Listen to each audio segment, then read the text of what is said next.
هنا السلام عليكم، مرحبا بكم معنا في حلقة جديدة من برنامجنا شارك واربح مع جيمو. سؤالنا اليوم: في أي شهر يأتي عيد الأضحى؟ والإجابة شهر ذي الحجة. كما درنا كل يوم نشوفوا أصحابنا الصغار لا يعرفوها ولا ما يعرفوهاش. تابعوا معنا. وش اسمك؟ لؤي. لؤي. شحال في عمرك؟ في عمري 7. 7 خبزات.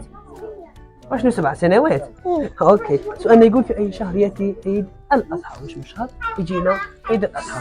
حجة. الحجة. حثة. حاسه الحجة. قريب جاب الإجابة.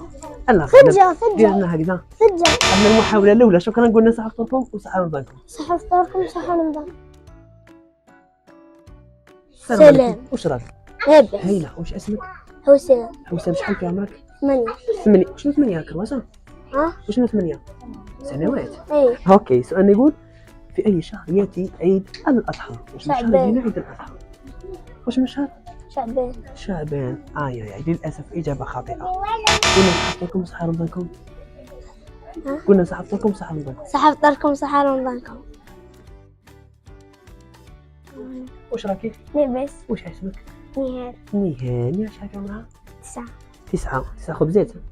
سنوات. قولي سنوات. سؤالنا يقول: في أي شهر يأتي عيد الأضحى؟ ذي الحجة. ذي الحجة. راكي متحمسة، راكي متأكدة بلي ذي الحجة؟ ايه. آخر إجابة؟ ايه.